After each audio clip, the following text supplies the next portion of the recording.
Saudara-saudaraku yang terkasih di dalam Tuhan Yesus, pada kesempatan ini saya kembali hadir untuk selalu mengerjakan apa yang seharusnya saya lakukan,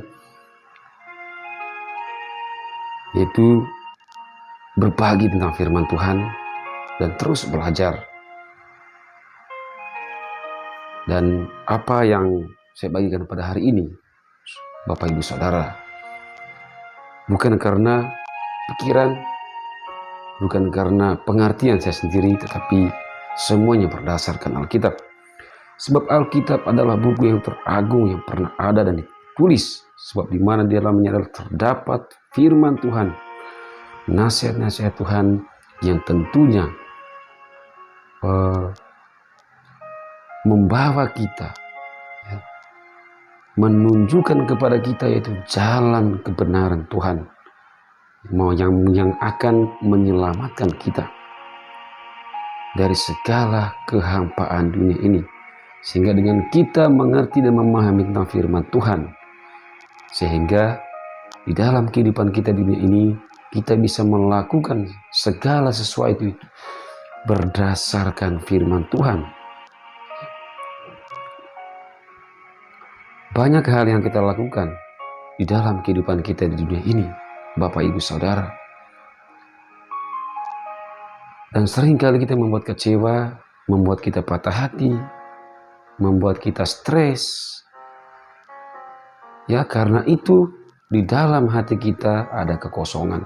Tetapi ketika di dalam hati kita ada firman Tuhan, kita mengenal satu-satunya firman Allah, maka segala sesuatu yang kita lakukan dalam kehidupan ini, segala sesuatu yang kita terima, yang kita alami, maka semuanya bisa kita terima dengan sukacita, karena kita mengerti dan memahami bahwa rancangan Tuhan jauh daripada rancangan kita, jalan kita jauh daripada jalannya.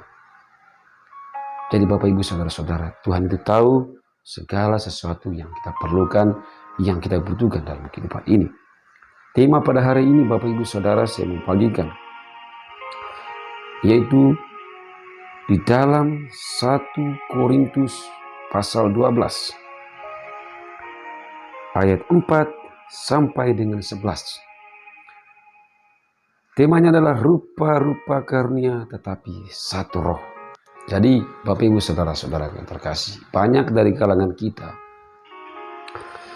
yang tidak mengerti dan tidak memahami ya karunia-karunia roh. Ada kasih karunia yang diberikan oleh Allah kepada setiap orang yang Ia kehendaki. Ya. Allah bisa mengaruniakan kepada siapa saja yang Ia kehendaki, tetapi perlu Bapak Ibu Saudara catat bahwa kuasa kegelapan juga mampu mengaruniakan karunia-karunia-Nya itu kepada setiap orang. Ya. Tentunya adalah orang-orang yang jauh daripada kebenaran, yang akan menyesatkan mereka, dan mereka akan berpikir bahwa roh ini atau karunia ini datang dari Allah. Ingat Bapak Ibu Saudara-saudara yang terkasih, iblis itu dia bisa datang menyamar seperti domba, ya. Tetapi sebenarnya dia adalah serigala yang buas.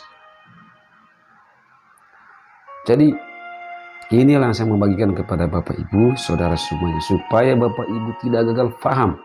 Ya, banyak penginjil, banyak saksi-saksi Tuhan sekarang di mana-mana. Jadi perlu Bapak Ibu teliti dan jeli melihat dan menanggapi semua yang terjadi, semua yang kita lihat ya dalam setiap pelayanan-pelayanan mereka. Karena di Alkitab juga mencatat bahwa setiap roh itu hendaklah kita harus diuji, ya. Dan di dalam Alkitab juga mencatat, Bapak Ibu Saudara terkasih, firman Tuhan berkata bahwa dari buahnya lah kita akan mengenal mereka itu nabi palsu. Ya. Nah, supaya Bapak Ibu Saudara tidak gagal paham dan mengerti tentang hal ini, Maka saya mengajak Bapak Ibu Saudara untuk lebih fokus pada pembahasan kita pada kali ini, bahwa di mana pembahasan ini yaitu rupa-rupa karunia tetapi satu roh, saya menyampaikan ini sesuai fakta dan menurut berdasarkan Alkitab. Di dalam rupa-rupa karunia tetapi satu roh, ya, di sini dikatakan Bapak Ibu Saudara, kita mulai dari ayat 4. Ada rupa-rupa karunia tetapi satu roh. Ayat yang kelima. Dan ada rupa-rupa pelayanan tetapi satu Tuhan. Kemudian yang keenam, dan ada berbagai-bagai perbuatan ajaib, tetapi Allah adalah satu yang mengerjakan semuanya dalam semua orang. Yang ketujuh, tetapi kepada tiap-tiap orang dikaruniakan pernyataan roh untuk kepentingan bersama. Yang kedelapan, sebab kepada yang seorang roh memberikan karunia untuk berkata-kata dengan hikmat, dan kepada yang lain roh yang sama memberikan karunia berkata-kata dengan pengetahuan. Yang kesembilan, kepada yang seorang roh yang sama memberikan iman, dan kepada yang lain ia memberikan karunia untuk menyembuhkan. Yang kesepuluh, kepada yang seorang roh memberikan kuasa untuk mengadakan mujizat, dan kepada yang lain ia memberikan karunia untuk bernubuat, dan kepada yang lain ia memberikan karunia untuk membedakan bermacam-macam roh. Kepada yang seorang ia memberikan karunia untuk berkata-kata dengan bahasa roh, dan kepada yang lain ia memberikan karunia untuk menafsirkan bahasa roh itu. Yang ke-11, tetapi semuanya ini dikerjakan oleh roh yang satu dan yang sama, yang memberikan karunia kepada tiap orang secara khusus seperti yang dikehendakinya. Jadi Bapak Ibu Saudara-saudaraku yang terkasih, banyak penginjil, banyak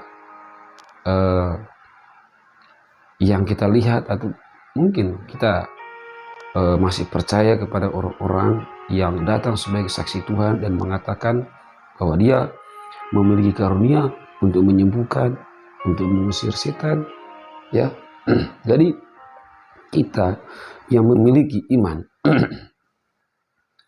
yang mengenal kebenaran, jadi hal-hal seperti itu kita perlu memuji mereka atau teliti lebih jeli, ya, melihat apakah dia benar-benar murid Kristus, apakah dia benar-benar saksi Tuhan atau saksi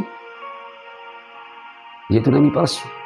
Ini yang perlu kita pahami dan mengerti bersama Bapak Ibu Saudara-saudara yang terkasih, ya. Karena kita mulai dari bab 4 dulu, karena di dalam ayat 4 ini, ya, mengatakan ada rupa-rupa karunia tetapi satu roh, ya. Begitu banyak karunia yang Tuhan sediakan bagi orang-orang yang Ia kehendaki, ya. Jadi setiap orang itu mempunyai masing-masing karunia, ya. Terus yang kelima, ada rupa-rupa pelayanan tetapi satu Tuhan, ya. Jadi setiap pengikut Kristus mereka memiliki pelayanan-pelayanan yang berbeda-beda, tetapi satu Tuhan yang mengerjakan semuanya, ya. Karena begini Bapak Ibu Saudara-saudaraku yang terkasih, kita melayani Tuhan itu sesuai apa yang kita miliki, tetapi satu yang terutama adalah memwartakan firman Tuhan. Tetapi ada karunia-karunia yang kita miliki, saudara, atau orang-orang yang memang Tuhan kehendaki diberikan kepada mereka, dipercayakan kepada mereka, ya. Artinya ada pelayanan-pelayanan yang mereka lakukan, itu berbeda-beda. Jadi intinya ketika ada pelayanan yang caranya berbeda dari seperti biasanya, nah inilah yang perlu kita selidiki. Apakah berdasarkan firman? Kalau berdasarkan firman, maka dia adalah benar-benar murid Yesus. Tetapi kalau bukan berdasarkan firman dalam setiap pelayanannya, ini yang perlu saudara pahami, ya. Berarti dia bukan datang dari Allah. Berarti dia adalah saksi palsu, ya, nabi-nabi palsu. Nah, terus di dalam ayat 6, dan ada berbagai-bagai perbuatan ajaib, tetapi Allah adalah satu yang mengerjakan semuanya dalam semua orang, ya. Jadi ketika orang membuat sesuatu keajaiban, artinya sesuatu yang sangat mustahil begitu bagi kita manusia yang punya keterbatasan, yang karena kita sebagai manusia itu tidak bisa melampaui segala kekuasaan Tuhan, ya, atau kebesaran Tuhan. Karena kuasa Tuhan itu melampaui segala akal budi kita. Jadi berbagai-bagai perbuatan ajaib itu, tapi Allah adalah satu yang mengerjakan semuanya. Artinya sesuatu yang sangat mustahil bagi manusia, tapi itu terjadi Bapak Ibu. Ya, mungkin kita lihat dalam setiap pelayanan para murid-murid Kristus, para saksi-saksi Tuhan, keajaiban mujizat yang dilakukan oleh mereka, ya, itu adalah Allah adalah satu yang mengerjakan semuanya. Nah, ayat 7, tetapi kepada tiap-tiap orang yang dikaruniakan pernyataan roh untuk kepentingan bersama. Jadi tidak salah kalau ada saksi Tuhan, pelayan Tuhan itu mereka seringkali menyampaikan suatu kebenaran, Bapak Ibu Saudara. Ya. Mereka menyatakannya itu bukan karena kehendak mereka sendiri, bukan karena keinginan mereka sendiri, tapi ada roh yang bekerja di dalam diri mereka, Saudara. Ya. Pernyataan itu adalah roh itu sendiri yang bekerja, yang menyampaikan firman itu kepada kita, sehingga memberikan kita pengertian dan pemahaman akan firman Tuhan itu sendiri. Oleh Roh Kudus itulah yang bekerja dalam setiap pribadi mereka yang mendengarkan firman itu. Ya, karena dia membuat pernyataan penuh dengan roh, maka roh itu akan bekerja kepada setiap mereka yang mendengar. Karena di Alkitab juga mencatat, Bapak Ibu Saudara, bahwa iman itu timbul dari pendengaran akan firman Tuhan. Tadi Bapak Ibu Saudara, kita lanjut dalam ayat 8. Sebab kepada yang seorang roh memberikan karunia untuk berkata-kata dengan hikmat, dan kepada yang lain roh yang sama memberikan karunia berkata-kata dengan pengetahuan. Ya. Jadi ada pelayan-pelayan Tuhan, murid-murid Yesus, saksi-saksi Tuhan di seluruh dunia ini. Ada yang diberikan karunia berkata-kata dengan penuh hikmat. Ada juga karunia yang berkata-kata dengan penuh pengetahuan. Ini semua adalah Allah yang mengerjakannya. Dan di dalam ayat 9, kepada yang seorang roh yang memberikan iman, dan kepada yang lain ia memberikan karunia untuk menyembuhkan. Ya. Yang seorang itu memberikan iman, artinya dia percaya kepada Yesus Kristus. Dia benar-benar percaya, Saudara. Dan yang artinya keyakinan itu membuat dia yakin bahwa dia percaya bahwa Tuhan adalah juru selamat. Itu adalah iman. Berarti dia percaya sepenuhnya kepada Yesus Kristus yang adalah juru selamat. Ia percaya bahwa Yesus mati untuk menebus dosa kita dan bangkit untuk membukakan pintu keselamatan supaya kita yang percaya di dalam namanya tidak binasa namun memperoleh hidup yang kekal. Jadi di dalam ayat 10, kepada yang seorang roh memberikan kuasa untuk mengadakan mujizat, dan kepada yang lain ia memberikan karunia untuk bernubuat, dan kepada yang lain lagi ia memberikan karunia untuk membedakan bermacam-macam roh. Ada pelayan-pelayan Tuhan yang bisa mengadakan mujizat, yang lumpuh bisa berjalan, buta bisa melihat, yang bisu bisa berbicara, ya, yang tuli bisa mendengar. Itu adalah mujizat. Artinya sesuatu yang sangat tidak mungkin bagi kita manusia, tetapi bagi Allah tidak ada yang tidak mungkin. Nah, juga Bapak Ibu Saudaraku yang terkasih,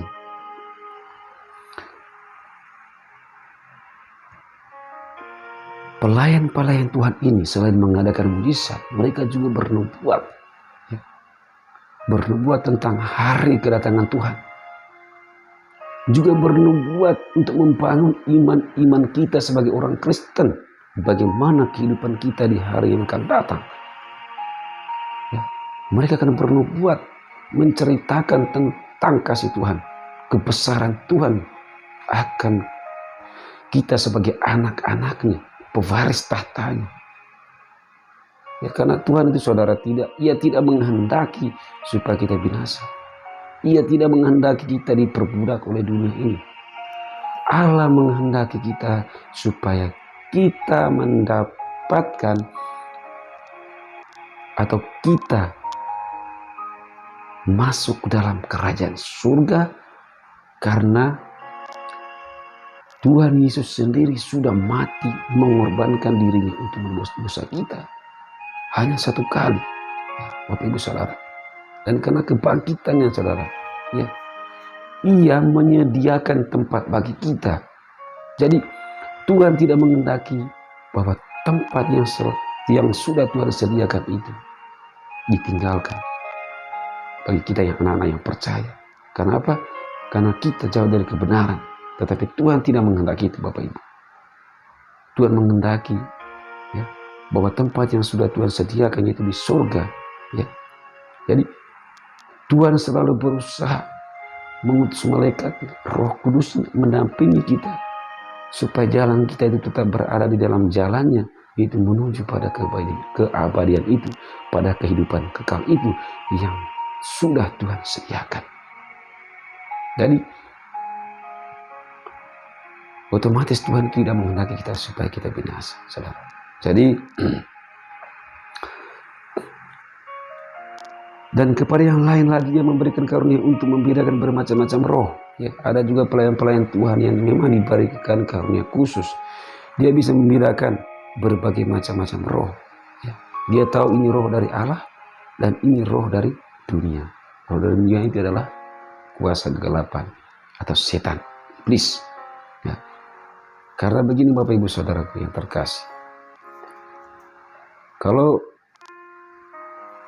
Bapak Ibu Saudara melihat pelayan-pelayan Tuhan, ya, hamba-hamba Tuhan, murid-murid Kristus, dimanapun, ya, dimanapun Bapak Ibu Saudara melihat mereka, ya, perlu selidiki dan teliti dengan baik apa yang mereka lakukan dalam pelayanan mereka, apakah berdasarkan Alkitab atau tidak. Apalagi misalnya mereka bisa mengusir roh, bisa menyembuhkan. Jadi itu tidak sulit sebenarnya Bapak Ibu Saudara, ketika kita pegang atau kita mengenal itu firman. Karena dari buahnya kita mengenal mereka, Bapak Ibu Saudaraku yang terkasih. Karena roh yang datang dari Allah, ketika Ia menguasai kita, ya, Dia tidak sepenuhnya menghilangkan kesadaran kita, Bapak Ibu. Dan Dia itu tidak seperti roh dari dunia ini. Roh yang datang dari dunia ini bisa Bapak Ibu Saudara bedakan. Ya. Kalau roh yang dari dunia ini, kuasa kegelapan masuk ke dalam diri kita, yang pertama, orang itu akan kehilangan kesadarannya. Itu adalah roh yang berasal dari dunia ini. Dia akan kehilangan kesadaran. Tetapi roh yang datang dari Allah, Dia tidak menguasai diri kita atau menghilangkan kesadaran kita sebagai manusia. Tetapi roh itu menguasai kita, Bapak Ibu Saudara. Menguasai diri kita, tetapi kita tidak akan kehilangan kesadaran kita. Itulah bedanya. Karena roh Allah itu mendampingi, ya, mendampingi, bukan mengontrol diri kita. Dia itu mendampingi kita, memberitahukan kepada kita dalam pikiran akal budi hati kita tentang kerajaan Allah. Itu adalah Roh Kudus yang bekerja dalam setiap pribadi atau setiap pribadi pelayan-pelayan Tuhan, umat-umat Tuhan, hamba-hamba Tuhan, para penginjil, para peratal. Mengingatkan akal hal yang akan datang kepada kita, membimbing kita ke dalam seluruh kebenaran. Itu mendampingi kita, Bapak Ibu Saudara. Jadi roh yang datang dari dunia ini, seringkali yang pertama adalah kita kehilangan kesadaran kita. Ketika Roh Kudus itu menguasai diri kita, kita akan kehilangan kesadaran kita, saudara. Apalagi kalau misalnya ya ada situasi yang memang menyulitkan kita, di mana dalam situasi itu kita itu tertekan, ya, kita itu tertekan. Jadi ketika roh dari dunia itu berada di dalam diri kita, maka ia akan menguasai sepenuhnya dalam diri kita, dan kita kehilangan kesadaran sehingga kita akan melakukan suatu masalah yang besar. Karena yang pertama, ia menggunakan pikiran kita, akal kita, ya, sehingga kita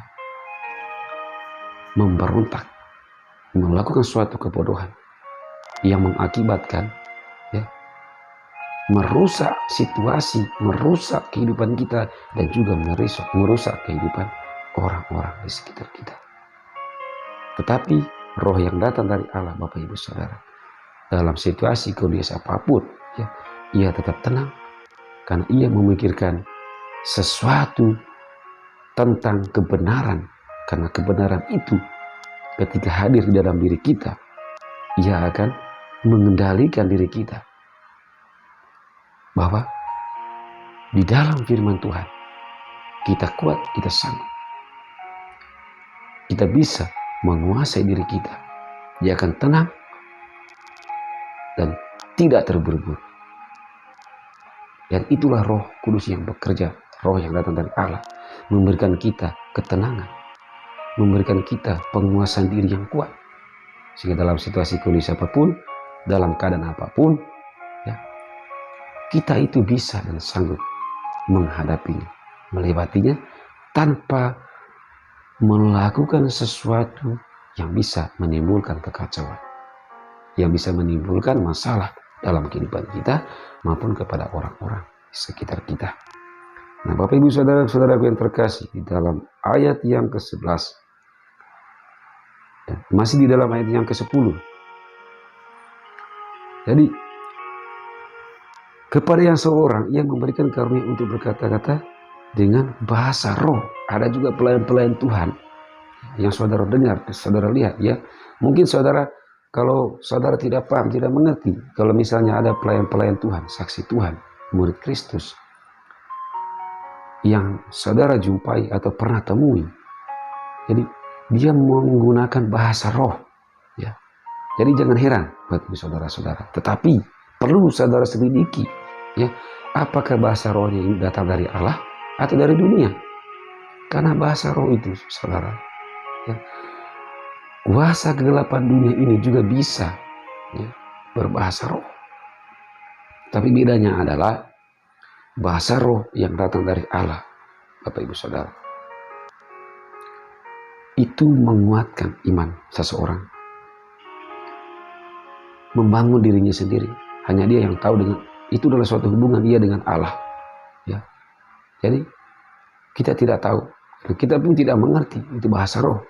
Tetapi hanya orang itu yang memang memiliki karunia bahasa roh itu, hanya dia yang tahu, karena dia memiliki hubungan khusus melalui bahasa roh itu kepada Allah, yaitu membangun dirinya sendiri. Ketika ada yang melihat pelayan-pelayan Tuhan berbahasa roh, itu dia membangun dirinya sendiri, saudara. Bukan berarti bahasa roh itu membangun jemaat, ya.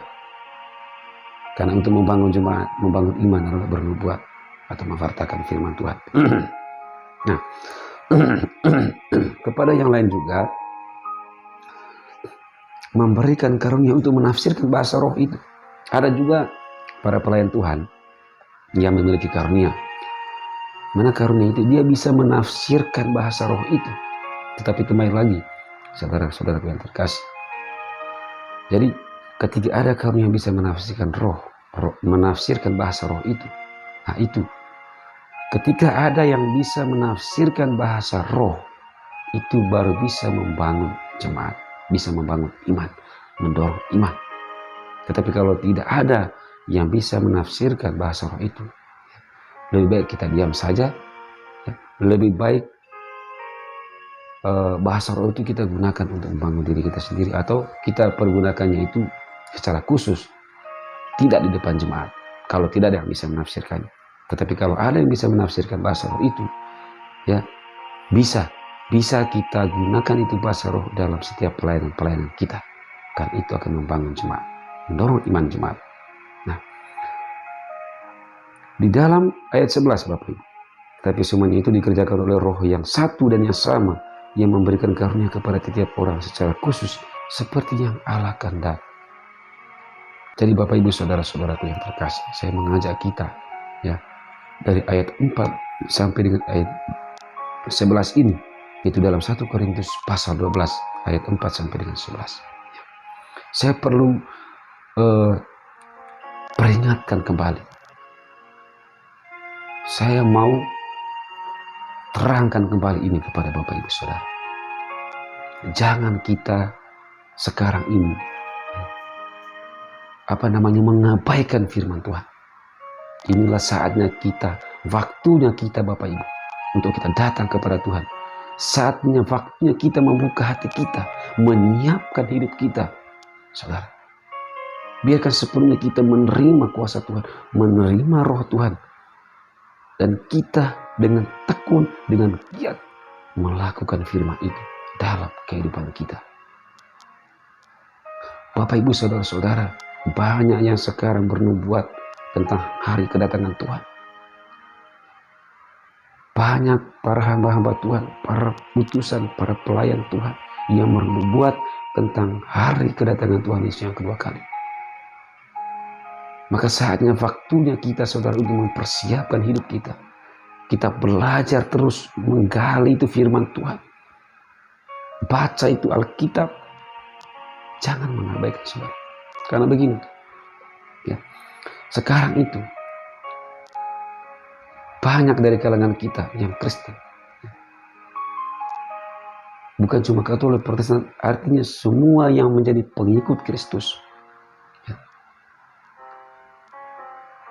Banyak yang mengabaikan firman Tuhan. Contohnya adalah ada Alkitab tetapi tidak membaca. Jadi Alkitab itu dia pergunakan di rumah itu hanya sebagai kiasan saja.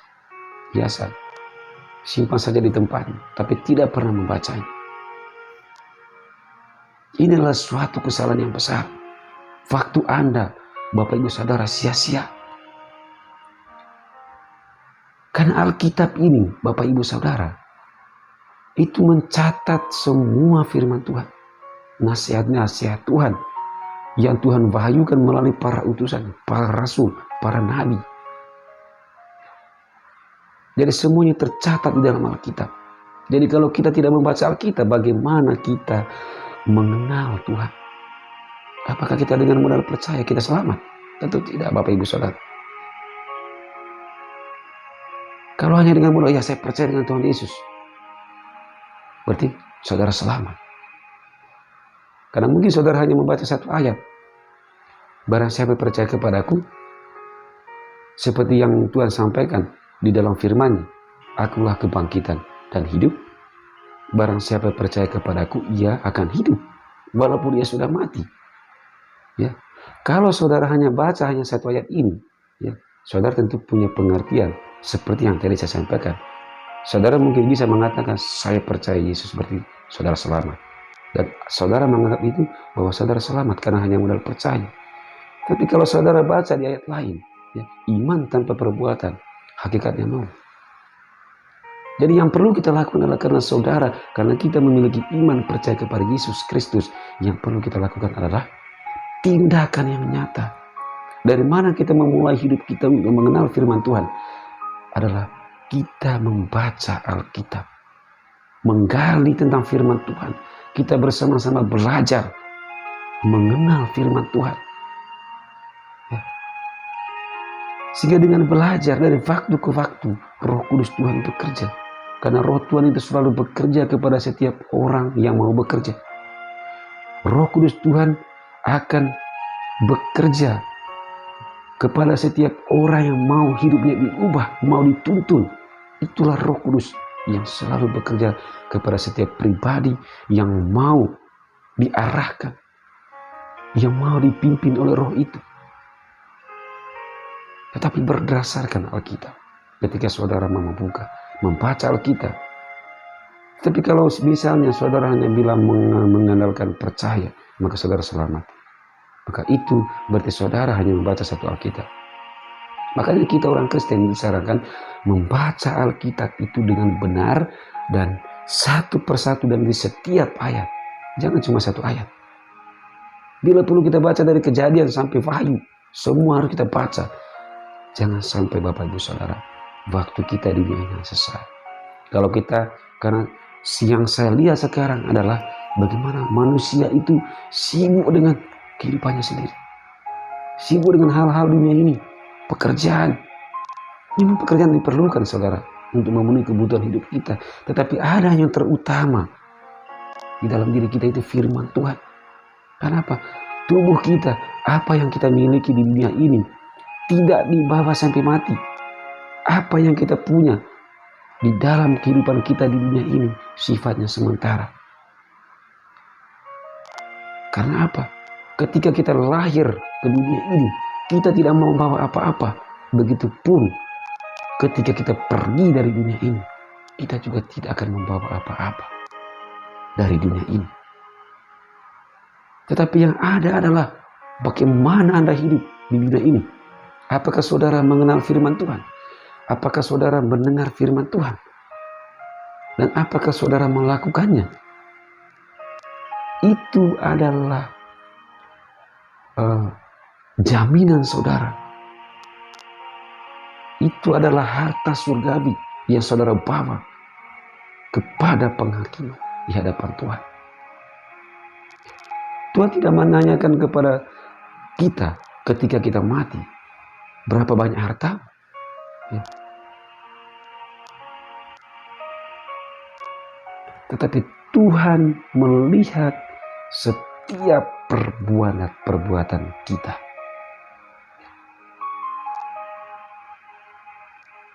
Bapak Ibu saudara-saudaraku yang terkasih. Sekarang saya bisa merasakan bahwa hari Tuhan itu semakin dekat. Sebenarnya saya tidak menyampaikan ini saudara. Ini adalah nubuatan. Tetapi ada waktunya nanti saya akan menyampaikan sebuah nubuatan-nubuatan yang sudah Tuhan perlihatkan. Tapi bukan waktunya sekarang. Ada waktunya di mana semuanya terungkap. Tetapi saudara, saya bisa merasakan bahwa hari Tuhan semakin dekat. Jadi inilah waktunya, saatnya kita mempersiapkan diri kita. Kita belajar firman Tuhan. Jangan jadikan buku Alkitab itu sebagai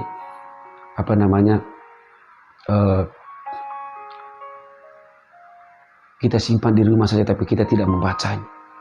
Alangkah waktu di mana kita tidak beraktivitas, kita tidak melakukan hal-hal yang lain yang kita gunakan untuk membaca Alkitab.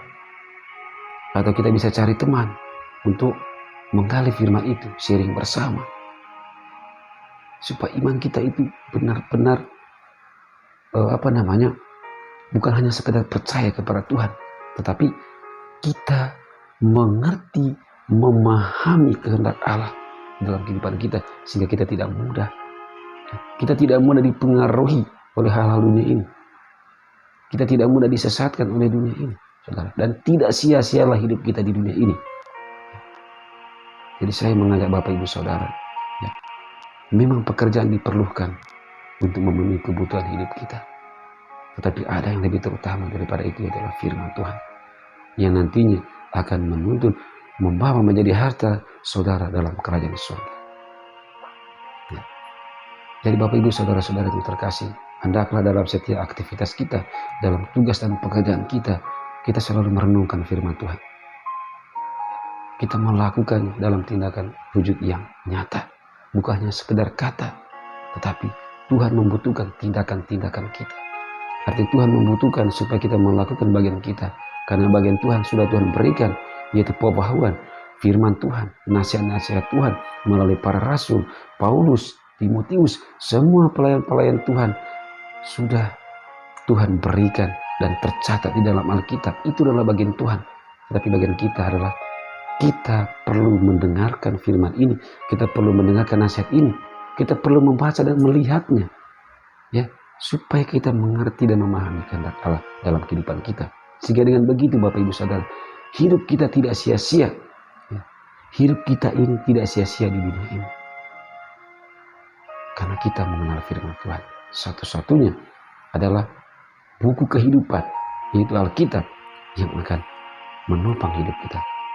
Karena di dalam tercatat firman Tuhan yang akan menguatkan kita, yaitu Roh Kudus ini bekerja di dalam diri setiap orang yang percaya kepada Yesus Kristus dan membawanya kepada jalan kebenaran.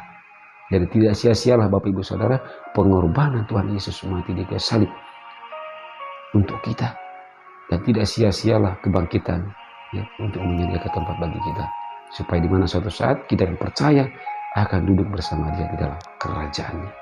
Jadi Bapak Ibu Saudara-saudaraku yang terkasih, ini adalah hal yang sangat penting bagi kita umat Kristen. Jadi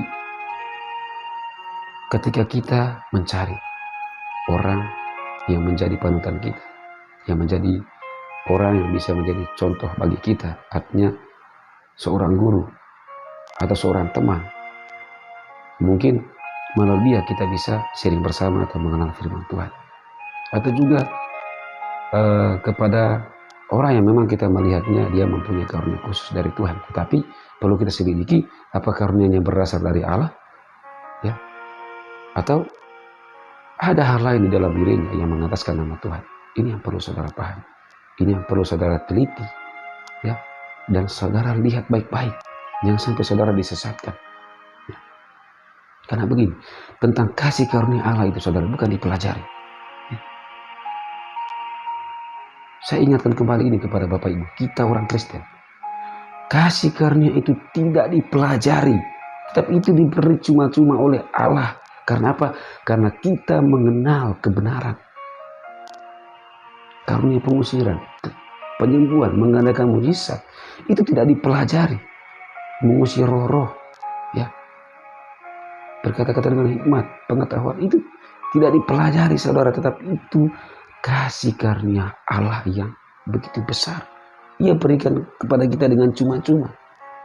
Makanya dalam firman Dia mengatakan, ya, di ayat lain firman Tuhan berkata, jadi kita telah menerima karunia itu dengan cuma-cuma. Jadi kita juga harus berikan kepada orang itu dengan cuma-cuma. Jadi Bapak Ibu Saudara-saudara yang terkasih, kita harus lebih teliti dan jeli ketika melihat pelayan-pelayan Tuhan, apakah dia berdasarkan firman atau tidak. Karena roh dunia ini bisa mengadakan tanda-tanda mujizat. Jadi jangan sampai saudara disesatkan. Ya. Karunia itu kasih karunia yang diberikan oleh Allah, karunia pengusiran, karunia penyembuhan, hikmat, berkata-kata pengetahuan, bernubuat, bahasa roh, ya. Itu karunia yang diberikan oleh Allah dengan cuma-cuma karena kita mengenal kebenaran firman Tuhan. Artinya saudara begini, banyak orang yang mengadakan tanda mujizat, bisa mengusir setan, menyembuhkan orang sakit. Ya. Tetapi mereka tidak mengenal kebenaran. Ini yang perlu kita harus paham. Ya. Dia tidak mengenal Tuhan. Jangan sampai Bapak Ibu Saudara banyak sekarang, ya, pelayan-pelayan Tuhan itu mengusir setan, menyembuhkan, ya, dengan membawa nama Tuhan Yesus lagi, ya, dengan berdoa, ya, bahkan mereka juga berdoa begitu luar biasa menyembah Tuhan, tetapi di dalam diri mereka ada roh kegelapan yang mereka pelajari, yang mereka terima dari dunia ini, tetapi mulut mereka berbicara tentang Tuhan. Nah, kembali jangan sampai terjadi di Alkitab yang mengatakan bahwa banyak yang berseru-seru pada akhir zaman. Tuhan, bukankah kami mengadakan mujizat demi nama, mengusir setan demi nama? Tetapi Tuhan sekali lagi mengatakan di sini, Bapak Ibu Saudara, apa? Nyala dari hadapanku, hai kalian yang berbuat jahat. Aku tidak mengenal kamu. Nah, ini jangan sampai terjadi, saudara. Sekalipun mereka itu mengadakan mujizat, menyembuhkan orang sakit, mengusir roh-roh, ya. Tapi di dalam diri mereka ada roh dunia yang bekerja untuk melakukan pekerjaan itu, bukan yang datang dari Allah.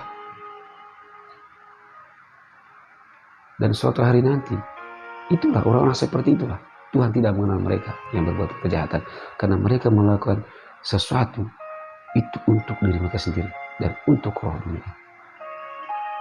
Jadi Bapak Ibu Saudara, iman yang murni itu benar-benar di dalam dirinya itu ada Roh Kudus. Artinya di dalam dirinya tidak punya kekuatan apapun, kuasa apapun selain kuasa Tuhan.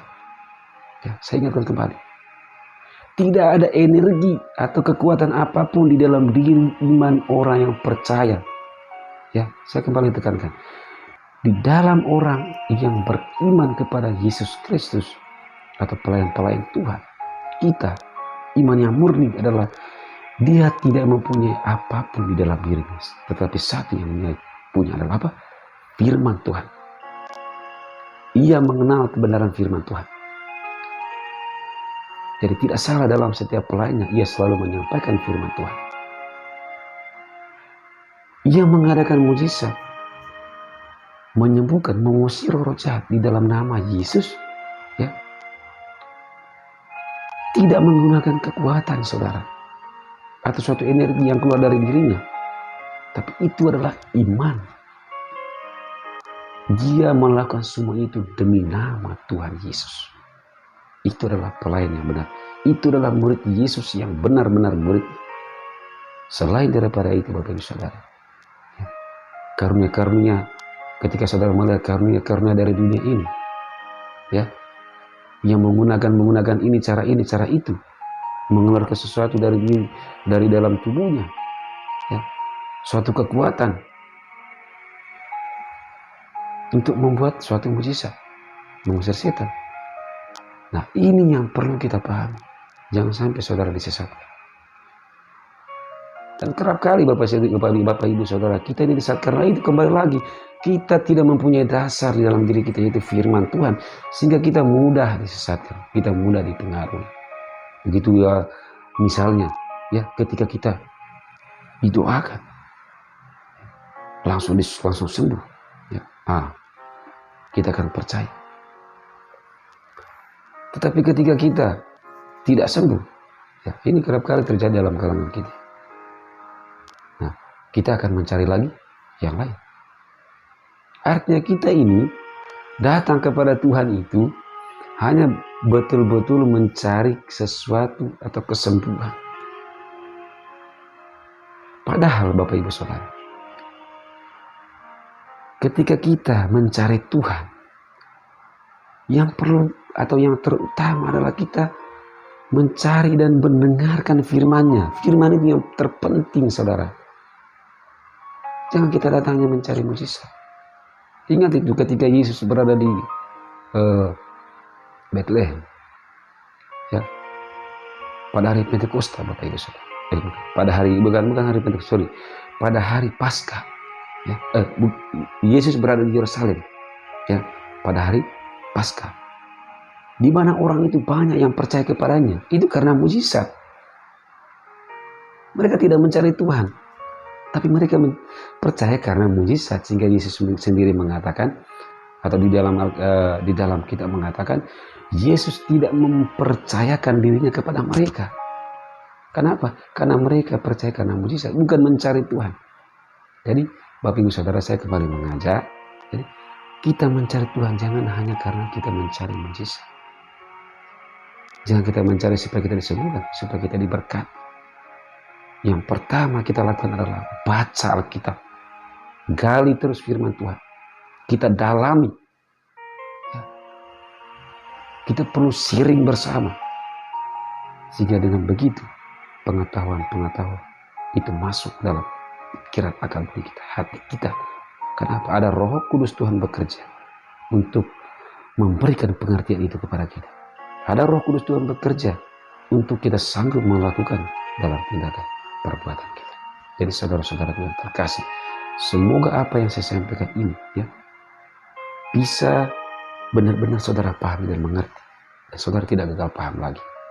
Dan ketika saudara mendengarkan ini, ya, saya yakin percaya, saudara tidak mudah dipengaruhi lagi oleh dunia ini. Saudara tidak mudah ditipu oleh dunia ini lagi dengan segala macam cara dunia ini untuk menyesatkan saudara. Ketika saudara memahami ini, ketika saudara memahami firman Tuhan, saudara tidak mudah jatuh, saudara tidak mudah disesatkan oleh dunia ini. Karena saya percaya bahwa kekuatan kuasa Roh Kudus bekerja di dalam setiap orang yang percaya dan beriman kepada Yesus Kristus. Kiranya saudara, pembahasan kita pada kali ini bisa memberikan saudara kekuatan, bisa memimpin saudara untuk selalu berada dalam jalan kebenaran firman Tuhan. Terima kasih. Tuhan Yesus memberkati.